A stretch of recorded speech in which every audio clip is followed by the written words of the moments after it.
గలతీయులకు రాసిన పత్రిక 3వ అధ్యాయం. గలతీయులకు రాసిన పత్రిక 3వ అధ్యాయం.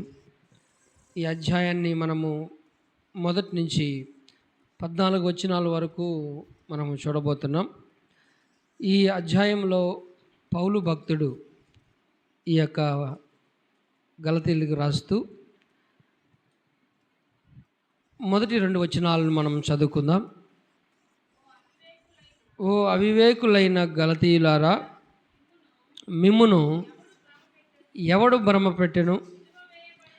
సిలువ వేయబడిన వాడైనట్టుగా యేసుక్రీస్తు మీ కన్నుల ఎదుట ప్రదర్శింపబడిను కదా. ఇది మాత్రమే మీ వలన తెలుసుకొనగోరుచున్నాము. ధర్మశాస్త్ర సంబంధ క్రియల వలన ఆత్మను పొందితిరా, లేక విశ్వాసముతో వినుట వలన పొందితిరా? మీరింత అవివేకులైతిరా. మొదట ఆత్మానుసారముగా ఆరంభించి ఇప్పుడు శరీరానుసారంగా పరిపూర్ణులగుదురా? వ్యర్థముగానే ఇన్ని కష్టములు అనుభవించితిరా? అది నిజముగా వ్యర్థమగునా? ఆత్మను మీకు అనుగ్రహించి మీలో అద్భుతములు చేయించువాడు ధర్మశాస్త్ర సంబంధమైన క్రియల వలన, లేక విశ్వాసముతో వినుట వలన చేయుచున్నాడు. ఒక సందర్భాన్ని ఇక్కడ మనం చూస్తున్నాం. ఈ గలతీ సంఘము యేసుక్రీస్తునందు యేసు ప్రభు యొక్క సువార్త విని రక్షించబడి విశ్వాసములో కొనసాగుతున్న సందర్భంలో కొంతమంది ఎవరంటే వాళ్ళు భ్రమ పెట్టేవాళ్ళు. కొంతమంది భ్రమ పెట్టేవాళ్ళు యూదులు కావచ్చు, యూదులే. వీళ్ళు ఏం చేశారంటే, మీరు విశ్వాసం మాత్రమే కాదు నీతిమంతులు అయ్యేది, ధర్మశాస్త్ర సంబంధమైన క్రియలు కూడా మీరు చేయాలి అని విశ్వాసంతో కొనసాగుతున్న ఈ గలతీ సంఘానికి భ్రమ పెట్టించి తప్పు మార్గము పట్టించే బోధకుల వలన ఈ విశ్వాసులు కాస్త విశ్వాసం నుండి తొలగి ధర్మశాస్త్ర సంబంధమైన క్రియల మూలంగా వెళ్ళినట్టుగా ఇక్కడ కనిపిస్తుంది. అందుచేత పౌలు భక్తుడు గలతీ సంఘములో ఉన్న విశ్వాసులను గద్దించి వారితో చెప్తున్న మాటలు ఇవి. ఏమనంటే, మీ ఎదుట యేసుక్రీస్తు ప్రభు సిలువ వేయబడిన వాడైనట్టుగా ప్రదర్శింపబడలేదా అని ప్రారంభిస్తూ ఉన్నాడు. అవునా కదా? మొదటి వచనం మనం గమనిస్తే, ఓ అవివేకులైన గలతీయులారా, మిమ్మును ఎవడు భ్రమ పెట్టెను? సిలువ వేయబడిన వాడైనట్టుగా యేసుక్రీస్తు మీ కన్నుల ఎదుట ప్రదర్శించబడలేదా అంటా ఉన్నాడు. అయితే మీరు యేసుక్రీస్తు మార్గములో, విశ్వాస మార్గములో నడుస్తూ మరలా ధర్మశాస్త్ర సంబంధమైన క్రియల జోలికి మీరు ఎందుకు తొలగిపోయారు? ఇంత అవివేకులుగా ఎందుకు మీరు మారిపోయారు? ధర్మశాస్త్ర సంబంధమైన క్రియల వలన ఎవరు కూడా నీతిమంతులు అవ్వలేరు. ధర్మశాస్త్ర సంబంధంగా ఏమవుతుందంటే, ప్రతి వాడు కూడా శాపగ్రస్తుడు అని రాయబడి ఉన్నది. ఎందుకంటే ధర్మశాస్త్రంలో కొన్ని ఆజ్ఞలు ఉన్నాయి.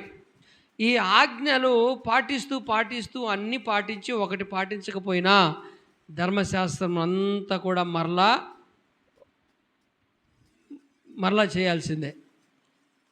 కాబట్టి దాని కింద ఉన్న ప్రతివాడు కూడా శాపగ్రస్తుడే అని రాస్తూ ఉన్నాడు. ఒకసారి మనం చదువుదాం. ఇక్కడ చూస్తే మనము 10వ వచనం నుంచి ఒకసారి గమనిద్దాం.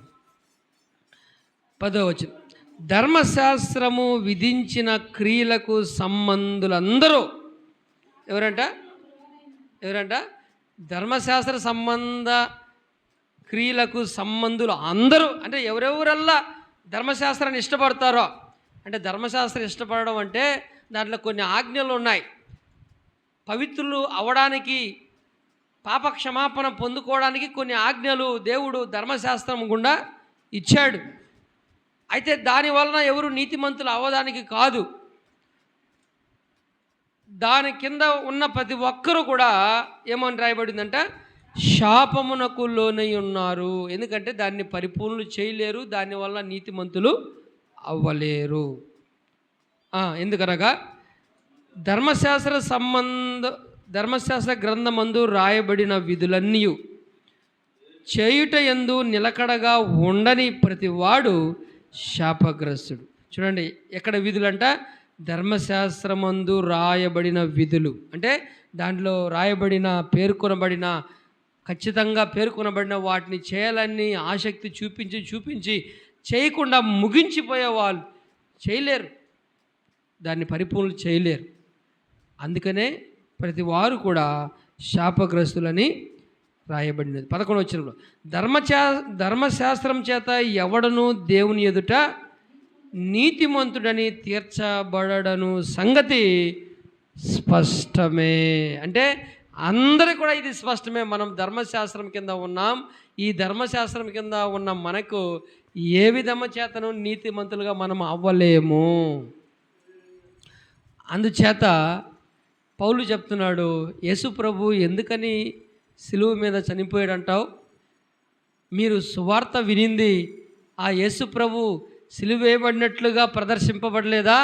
ఎందుకు ఆయన సిలువ వేయబడ్డాడు అంటే ఇక్కడ వివరిస్తూ ఉన్నాడు. ఇది దేవుడు ఎవరినైతే అబ్రహాముని ఎలాగైతే నీతిమంతులుగా చేయాలని అబ్రహాముని నీతిమంతునిగా చేశాడో, అలాగనే ఈ భూమి మీద ఉన్న ప్రతి వారిని నీతిమంతులుగా చేయడానికి ఈ మాట చాలా అద్భుతంగా ఉంటుంది. చూడండి, మనము 6వ వచనం నుంచి చదువుదాం. అబ్రహాము దేవుని నమ్మెను, అది అతనికి నీతిగా ఎంచబడింది. అంటే దేవుడు అబ్రహాముని ఏంగా చేశాడంటమ్మా? ఏం చేశాడమ్మా? దేవుడు అబ్రహాముని ఏంగా చేశాడంట అమ్మా? నీతిమంతులుగా చేశాడు.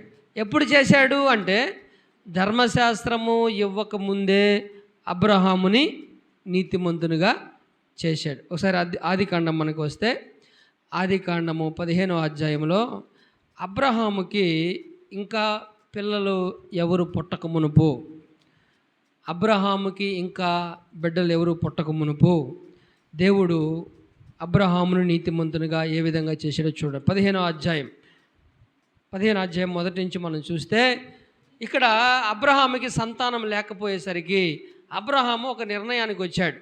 ఏం నిర్ణయానికి వచ్చాడంటే, ఆయన కింద చాలామంది దాసులు ఉన్నారు, అంటే పని మనుషులు ఉన్నారు. వాళ్ళలో మంచి జ్ఞానవంతుడిని అబ్రహాము ఎన్నుకున్నాడు. అతని పేరు పెద్ద దాసుడు ఎలియాజర్. అతను దమస్కు వాడు. అతన్ని వారసుడిగా చేసుకోవాలని అబ్రహాముకి ఒక తలంపు వచ్చింది. కాబట్టి దేవుడు మాట్లాడుతున్నాడు. 15వ అధ్యాయం మొదటి నుంచి చదవండి. ఇవి జరిగిన తర్వాత యెహోవా వాక్కు అబ్రహామునకు దర్శనమందు వచ్చి, అబ్రహామా, భయపడకుము, నేను నీకు కేడెం, నీ బహుమానము అత్యధికమగునని అబ్రహాంతో చెప్పాను. అందుకు అబ్రహాము, ప్రభు అయిన యెహోవా, నాకేమి ఇచ్చిన ఏమి, నేను సంతానం లేని వాడినై పోచున్నానే, దమస్కు ఎలియాజరే నా ఇంటి ఆస్తికర్త అగును గదా అని ఒక నిర్ణయము దేవునితోనే చెప్తా ఉన్నాడయ్యా, నీవు నాకు సంతానం ఇవ్వలేదు, ఇదిగో ఇంతమంది దాసుల్లో ఒక ఆయన నేను ఎన్నుకుంటా, ఆయనే నాకు ఆస్తికర్తగా ఉండడానికి నేను నిర్ణయించుకున్నాను అని దేవుడితో చెప్తే, చూడండి, నేను సంతానమై లేనివాడినై పోచున్నానే, దమస్కు ఎలియాజరే నా ఇంటి ఆస్తికర్త అగును కదా. మరియు అబ్రహాం, ఇదిగో నీవు నాకు సంతానం ఇయ్యలేదు గనుక నా పరివారములో ఒకడు నాకు వారసుడవునని చెప్పగా, యెహోవా వాక్యము అతని యొద్దకు వచ్చి, ఇతడు నీకు వారసుడు కాడు, నీ గర్భవాసమున పుట్టబోచున్నవాడు నీకు వారసుడగునని చెప్పాను. మరియు ఆయన వెలుపలకి అతన్ని తీసుకుని వచ్చి నీవు ఆకాశం వైపు తేరి చూచి నక్షత్రములను లెక్కించుటకు నీ చేతనైతే లెక్కించుమని చెప్పి నీ సంతానము అలాగూ నన్ను అవునని చెప్పెను. అతడు యెహోవాను నమ్మెను, ఆయన అది అతనికి నీతిగా ఎంచెను. హల్లెలూయా. ఎప్పుడంట దేవుడు లోపల నుంచి బయటికి తీసుకొచ్చి ఆ దర్శనంలోనే నువ్వు ఆకాశం వైపు చూడు, ఆకాశంలో ఎన్ని నక్షత్రాలను లెక్కింపగలిగితే లెక్కించు అని అంటే నీ సంతానాన్ని కూడా నేను అలాగ చేస్తాను అని అన్నాడు దేవుడు. ఏమి లేనప్పుడు, ఏమి కలగక మునిపే నేను నీకు సంతానం ఇస్తాను, నీ గర్భములో నుండే నీకు సంతానం ఇస్తాను అని చెప్తే ఆ మాటను అబ్రహాము నమ్మాడు. అందుచేత దేవుడు అతన్ని నీతిగా ఎంచాడు. హల్లెలూయా. ధర్మశాస్త్రం ఎప్పుడు వచ్చింది అంటే ఈ దేవుడు అబ్రహాముని నీతిమంతునిగా చేసిన చాలా సంవత్సరాలకి ధర్మశాస్త్రం వచ్చింది. ఆ ధర్మశాస్త్రము ద్వారా అబ్రహాము నీతిమంతునిగా అవ్వలేదు. విశ్వాసము ద్వారానే అబ్రహాం ఏమయ్యాడంట? నీతిమంతుడయ్యాడు. కాబట్టి ఇప్పుడున్న మనము కూడా అబ్రహాము చూపించిన విశ్వాసము ద్వారానే మనం కూడా నీతిమంతులు అయ్యే ఉంది, కానీ వేరే మార్గము లేదు. అంటే ధర్మశాస్త్ర సంబంధమైన క్రియల మూలంగా మనం నీతిమంతులు అవ్వలేము. హల్లెలూయా. అబ్రహాముకి ఇంకేం చెప్పాడు అంటే నీ మూలంగా ఈ భూలోకంలో ఉన్న సమస్త జనులు ఆశీర్వదించబడతారు అని కూడా అబ్రహాముతో దేవుడు చెప్పాడు. 12వ అధ్యాయానికి రండి, ఆదికాండం. ఇది చదువుకొని మనం గల్తీ రాసిన పత్రికకి వెళ్దాం. 12వ అధ్యాయానికి రండి. అక్కడ దేవుడు చెప్పిన అబ్రహాముతో నీ సంతానం మూలంగా. ఇప్పుడు అబ్రహాము ఎవరు అంటే ఒక యూదుడు. చదవండి 1 నుంచి 3 వచనాలు చదవండి. యెహోవా నీవు లేచి నీ దేశము నుండి, నీ బంధువుల యొద్ద నుండి, నీ తండ్రి ఇంటి నుండి బయలుదేరి నేను నీకు చూపించు దేశమునకు వెళ్ళుము. నిన్ను గొప్ప జనముగా చేసి నిన్ను ఆశీర్వదించి నీ నామమును గొప్ప చేసేదను. నీవు ఆశీర్వాదముగా ఉందువు. నిన్ను ఆశీర్వదించు వారిని ఆశీర్వదించదను, నిన్ను దూషించు వారిని శపించదను. ఈ మాట అండర్లైన్ చేసుకోండి. భూమి యొక్క సమస్త వంశములు నీ యందు ఆశీర్వదించబడ్డని అబ్రహాముతో ఆనాడే చెప్పాడు. నీ మూలంగా. అబ్రహాము వంశము వేరు, అమ్మ వింటున్నారా? అబ్రహాము వంశము వేరు. ఈ భూమి మీద ఉన్న ప్రతి మానవాళి వారి వంశాలు వేరు. అయితే అబ్రహాం నీ ద్వారా ఎవరైతే పుట్టబోతారో, నా ప్రణాళికలో ఎవరైతే ఉన్నారో ఆయన ద్వారా ఈ సర్వమానవాళ్ళని నేను రక్షిస్తాను, నీతిమంతులుగా చేస్తాను. హల్లెలూయా. అబ్రహాము నీతిమంతుడిగా మారింది ధర్మశాస్త్ర సంబంధమైన క్రియల మూలంగా కాదు, విశ్వాసము ద్వారానే అబ్రహాము నీతిమంతుడిగా అయ్యాడు.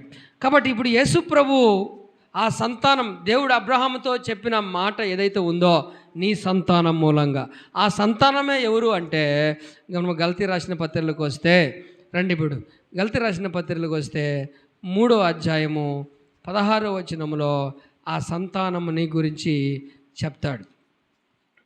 3వ అధ్యాయం గల్తీ రాసిన పత్రిక 3వ అధ్యాయం 16వ వచనం. అబ్రహామునకు అతని సంతానమునకును వాగ్దానము చేయబడెను. ఆయన అనేకులను గూర్చి అన్నట్టు నీ సంతానమునకును అని చెప్పక ఒకను గూర్చే అన్నట్టే నీ సంతానమునకు అనెను.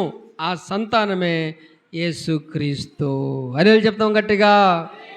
ఇప్పుడు ఆ యేసుక్రీస్తు ద్వారా ఈ భూలోకంలో ఉన్న ప్రతి మానవులను రక్షించడానికి దేవుని ప్రణాళిక ఉంది. అంటే ఏ దేవుడైతే అబ్రహామును నీతిమంతునిగా మార్చాడో అదే దేవుని యందు ఈ భూమి మీద ఉన్న ప్రతి మానవుడు ఎవరైతే యేసునందు విశ్వసిస్తారో వారందరూ కూడా నీతిమంతులు అవుతున్నారు. హల్లెలూయా. చదవండి ఆ మాట. ఇప్పుడు మనం చూస్తే 6వ వచనం నుంచి చదవండి. గలతీ రాసిన పత్రిక 3వ అధ్యాయం 6వ వచనం నుంచి చదవండి. 6వ వచనం చదవండి. అబ్రహాము దేవుని నమ్మెను, అది అతనికి నీతిగా ఎంచబడింది. ఎప్పుడు నమ్మింది అబ్రహాము? ధర్మశాస్త్రం వచ్చిన తర్వాతనా, ధర్మశాస్త్రానికి ముందేనా అమ్మా? ధర్మశాస్త్రం రాకముందే అబ్రహాముని నీతిమంతునిగా చేశాడు. అదే అంటున్నాడు. అక్కడ జరిగిన మాటలు ఈ గలతీ సంఘానికి చెబుతూ, ఇదిగో అబ్రహాము ఏ విధంగా నీతిమంతుడు అయ్యాడో మనమందరం కూడా ఆ దేవుని యందు విశ్వాసం ఉంచడం ద్వారానే మనం కూడా నీతిమంతులు అవుతున్నాం.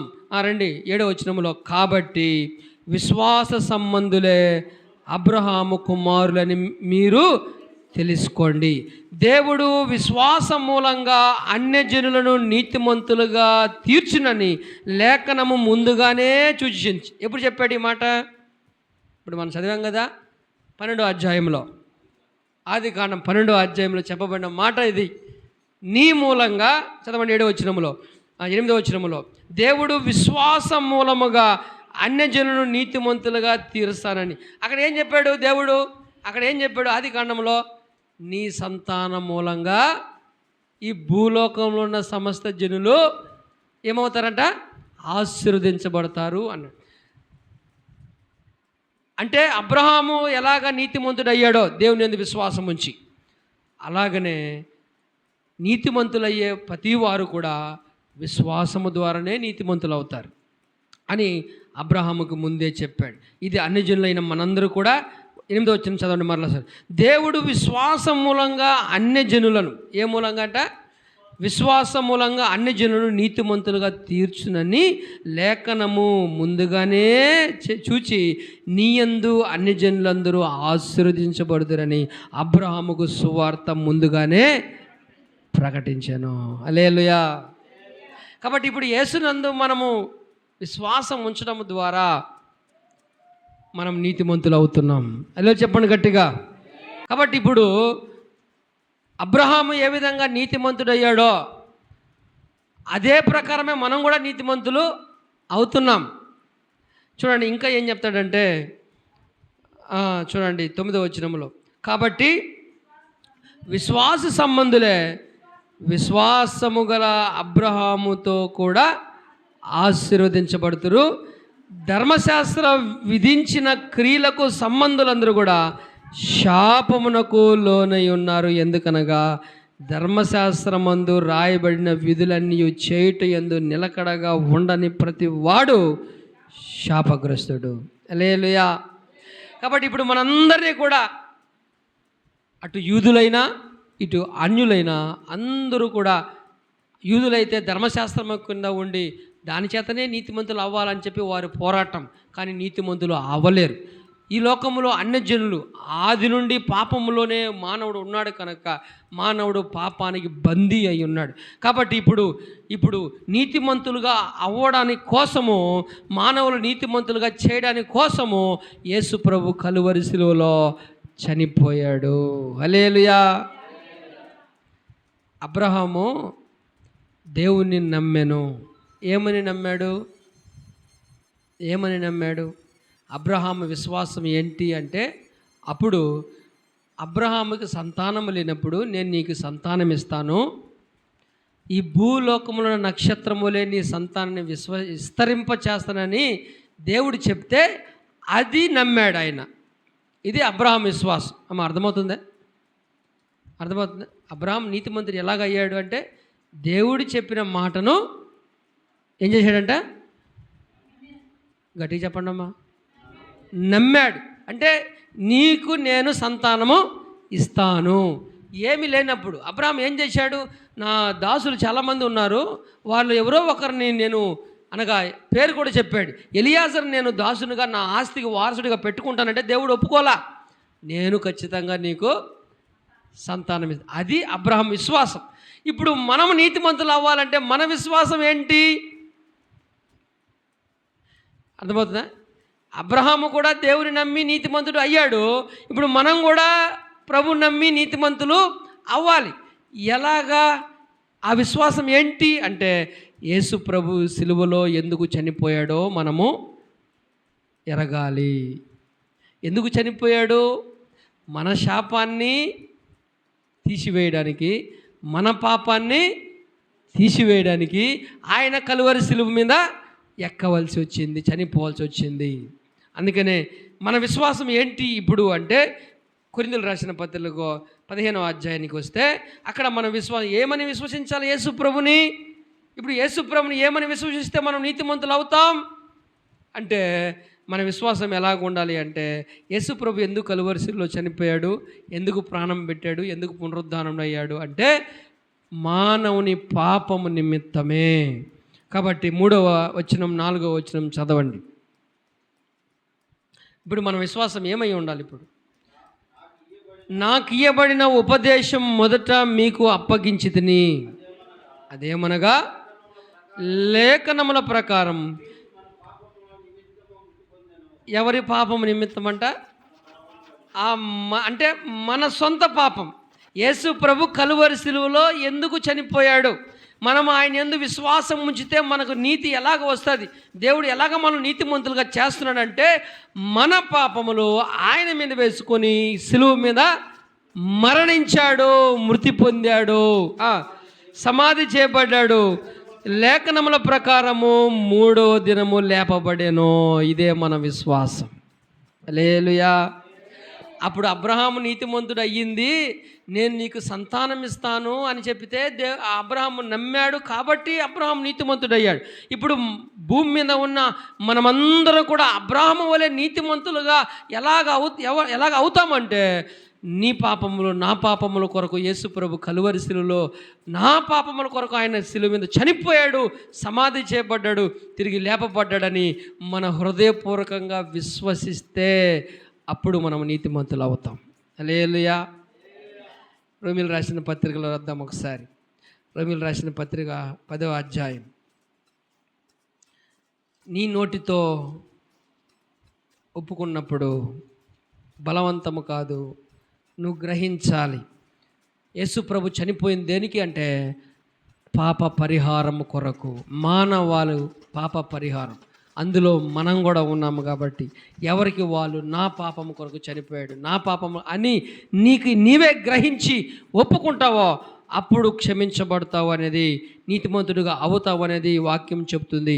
10వ అధ్యాయము 9వ వచనం నుంచి మనం చదువుకుందాం. అదేమనగా, యేసు ప్రభువని నీ నోటితో ఒప్పుకొని దేవుడు మృతుల్లో నుండి ఆయన లేపెనని నీ హృదయమందు విశ్వసించిన యెడల నువ్వు రక్షించబడతావు. ఏలయనగా నీతి కలుగునట్లు, ఏం కలుగునట్లు? నీతిమంతులుగా అవ్వడానికి. ఆనాడు అబ్రహాం నీతిమంతుడు అయ్యాడు విశ్వాసం ఉంచి, ఈనాడు నీకు కూడా నీతి కలగడానికి నీ నోటితో ఆయనే ప్రభువు, నా పాపముల కొరకు మరణించాడని ఎప్పుడైతే ఆయనే దేవుడు ప్రభు అని నీ నోటితో ఒప్పుకుంటావో, నీ హృదయం ముందు ఆయన మృతులో నుంచి లేచాడని విశ్వసిస్తావో, అప్పుడు నీకు 10వ వచనం ఏం చెప్తుందంటే, ఏలయనగా నీతి కలుగునట్లు మనుషుడు హృదయం మందు విశ్వసించును, రక్షణ కలుగునట్లు నోటితో ఒప్పుకొనును. హల్లెలూయా. అంతే కదమ్మా. అబ్రహాము వలె మనం ఇప్పుడు నీతిమంతులు అవుతున్నాం. అబ్రహాము ఏ దేవుణ్ణి అయితే నమ్మి నీతిమంతుడు అయ్యాడో అదే మనం ఈ భూమి మీద మనమందరూ కూడా ఆ దేవుని యందే విశ్వాసం. ఏమి విశ్వసించాలా? యేసు ప్రభు కలువరి శిలువలో మనందరికి ముందు శిలువ మీద చనిపోయాడు. ఎందుకొరకు చనిపోయాడు? నా పాపముల కొరకు చనిపోయాడు. తిరిగి చనిపోయిన వాడు తిరిగి లేచాడు. ఇది నీ హృదయపూర్వకంగా విశ్వసిస్తే నీతిమంతుడిగా అవుతావు. కాబట్టి ఆయన చనిపోవడం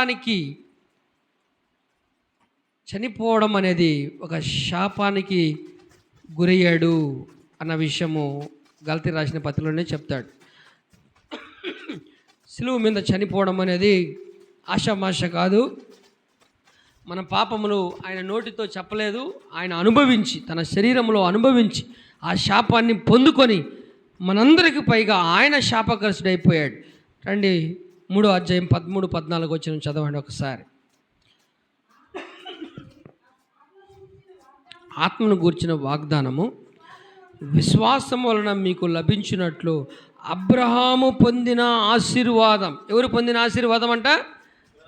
అబ్రహాము. ఏమి ఆశీర్వాదము? నీతిమంతుడు అవడమే ఆశీర్వాదం. అలా చెప్పండి. రండి. అబ్రహాము పొందిన ఆశీర్వాదము యేసుక్రీస్తు ద్వారా. ఎవరికంట? ఎవరి వలన?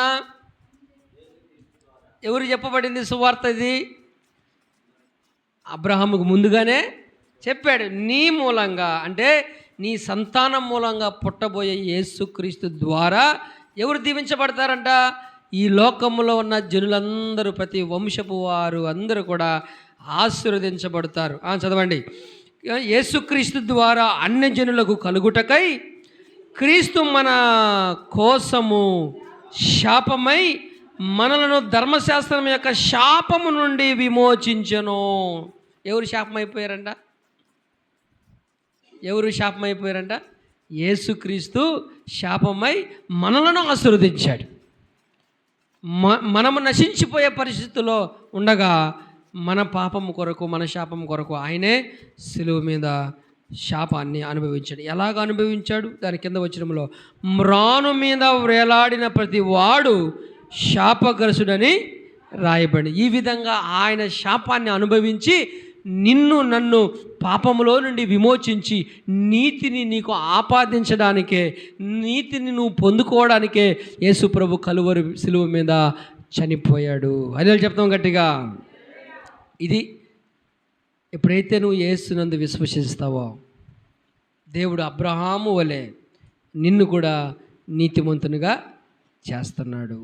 ఇక్కడ ఎప్పుడైతే నువ్వు యేసునందు విశ్వసిస్తున్నావో 2 విషయాలు చెప్తున్నాడు ఈ సంఘానికి, విశ్వాసులందరికీ, ఎవరైతే ప్రభుని విశ్వసిస్తారో. ఏం చెప్తున్నాడంటే చూడండి, 2వ వచనం చదవండి ఒకసారి. ఎప్పుడైతే నువ్వు యేసునందు విశ్వసిస్తున్నావో ఆయన నా పాపము కొరకు చనిపోయాడు, నా శాపము కొరకు చనిపోయాడు, చనిపోయిన ఆయన తిరిగి లేచాడు అని ఎప్పుడైతే నువ్వు విశ్వసిస్తున్నావో అప్పుడు జరుగుతున్న విషయం ఏంటంటే 2వ వచనం చదవండి.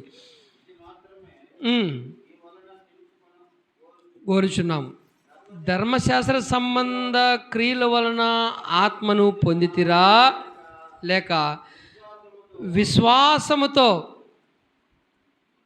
వినుట వలన పొందితిరా? మీరింత అవివేకులైతిరా. మొదట ఆత్మానుసారంగా ప్రారంభించి ఇప్పుడు శరీరానుసారంగా పరిపూర్ణులగుదురా? వ్యర్థముగానే ఇన్ని కష్టములు అనుభవించుదురా? అది నిజముగా వ్యర్థమగున. 5వ వచనములో ఆత్మను మీకు అనుగ్రహించి, మొదటిగా చెప్తున్నాడు ప్రతి విశ్వాసి, ఎప్పుడైతే మనం యేసునందు విశ్వసిస్తున్నామో అప్పుడు ఏం జరుగుతుందంటే దేవుడు ప్రతి వారిలో ఆత్మను అనుగ్రహిస్తున్నాడు. అదే చెప్పండి గట్టిగా. ఏం అనుగ్రహిస్తున్నాడంటమ్మా? అదే పరిశుద్ధాత్మను. ఆయన యేసు ప్రభు చనిపోక మునిపే శిష్యులతో మాట్లాడుతున్న మాటలు ఏంటంటే, నేను వెళ్ళని ఎడల ఆదరణకర్త రాడు, నేను వెళితే ఆయనను పంపిస్తాను. హల్లెలూయా. ఎప్పుడైతే నువ్వు యేసునందు విశ్వాసం ఉంచావో నీలో నివసించడానికి దేవుడు పరిశుద్ధాత్మను నీ కొరకు పంపి ఉన్నాడు. ఎవరైతే, ఏ వ్యక్తి అయితే యేసునందు విశ్వసించి ఆయన నా పాపముల కొరకు చనిపోయాడు, సమాధి చేయబడి తిరిగి లేచాడని విశ్వసిస్తావో నీకు రక్షణతో పాటు నీకు దేవుని ఆత్మను నీకు అనుగ్రహిస్తున్నాడు. హల్లెలూయా. ఆత్మ ఎందుకు దేవుడు మనకు అనుగ్రహిస్తున్నాడంటే, ఆదిలో ఆదాం దేవుడు సృష్టించిన తర్వాత ఏదైనా తోటలో పాపములో పడక ముందు దాకా దేవునికి మానవులైన ఆదాము అవ్వలకి సంబంధం, వారు దేవుడు వారితో కలిసి జీవించేవాడు. అవునా కదా? పాపము లేనప్పుడు చల్లపూట ప్రతి దినము దేవుడు వారితో సమయాన్ని గడుపుతూ వెళ్తుండేవాడు. అయితే పాపం ఎప్పుడైతే ఎంటర్ అయిందో దేవునికి మానవునికును ఏమొచ్చిందంట? ఇక్కడ ఉన్నారా ఏమా? పాపం ఎప్పుడైతే మానవుడు పాపంలో పడిపోయాడో దేవునికి మానవునికి ఏమైపోయిందంట? ఎడబాట్, దూరస్తులైపోయారు. దేవునికి మానవుడు ఏమైపోయాడంట? దూరస్తుడైపోయాడు. కారణం పాపం.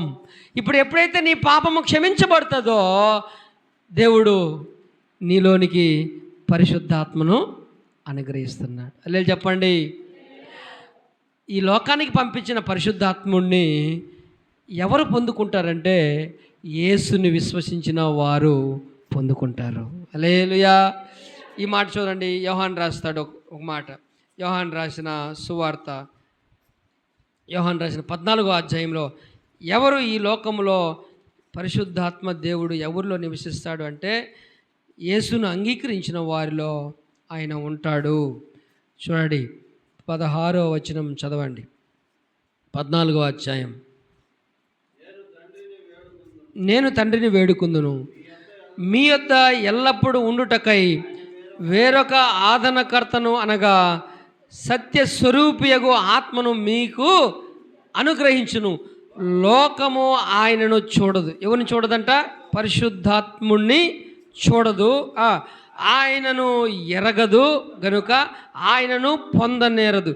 మీరు ఆయనను ఎరుగుదురు, ఆయన మీతో కూడా నివసించును, మీలో ఉండును. ఎవరిలో ఉంటాడు పరిశుద్ధాత్ముడు? ఎవరైతే యేసునందు విశ్వాసం ఉంచినారో వారిలో ఉంటాడు. ఒకప్పుడు నువ్వు దూరస్తుడివి, పాపము వలన మానవుడు దేవునికి దూరం అయిపోయిన సమయంలో ఎప్పుడైతే నువ్వు యేసునందు విశ్వసించావో నీ పాపములు క్షమించబడిన తర్వాత దేవుడు నీలో నివసిస్తున్నాడు, నీకు దగ్గరగా. నువ్వు ఆయనతో, ఆయన నీలో ఉన్నాడని గమనించు. హల్లెలూయా. నువ్వు ఎక్కడ ఉన్నా సరే నీ హృదయంలో ఆయన ఉన్నాడు. అందుకని వాక్యం అంటుంది నీ హృదయము దేవుని అంటే ఏంటి? దేవుడు అక్కడ నివసిస్తూ ఉన్నాడు, పరిశుద్ధాత్మ. అందుకనే పౌలు గారు గలతీ సంఘానికి రాస్తే ఏమంటాడంటే విశ్వాసము ద్వారా మీకు దేవుడు ఆత్మను అనుగ్రహించున్నాడు అని అంటాడు. ఒకసారి చూడండి, మనం చదివిన మాటే 2వ వచనంలోనే 3వ అధ్యాయం. ఇది మాత్రమే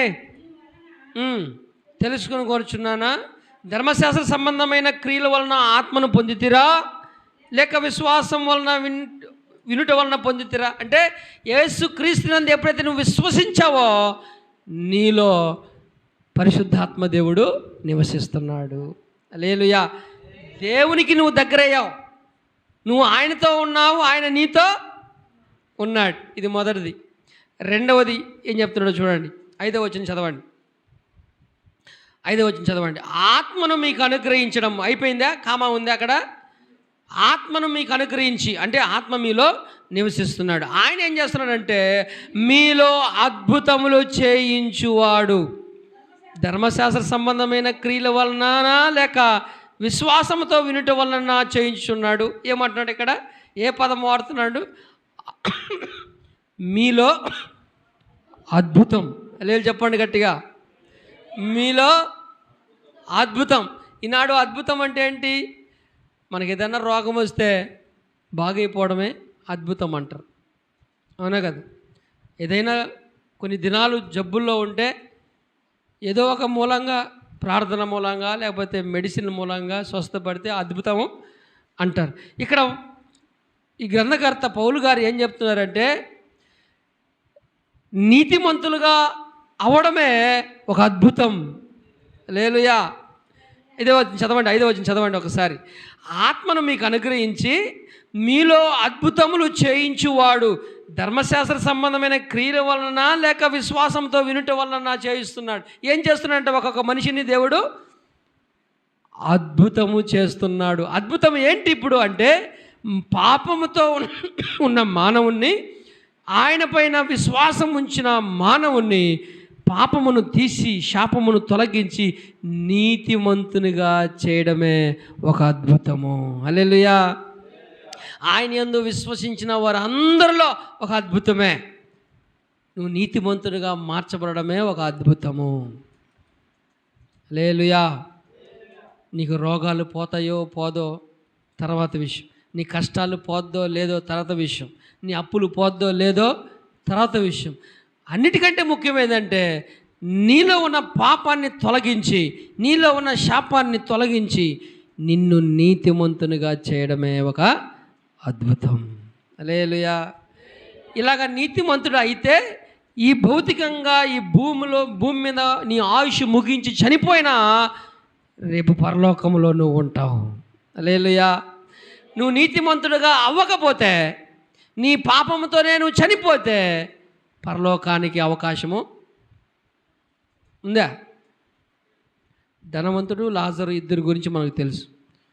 ఒక ఆయనమే ధనవంతుడు, చనిపోయి నరకానికి వెళ్ళాడు. ఒక ఆమె పేదవాడు, దరిద్రుడు, అబ్రహాము రొమ్మున ఆనుకున్నాడు. కారణం ఏంటంటే ఒక ఆయన రక్షించబడ్డాడు, ఒక ఆయన రక్షించబడలేదు.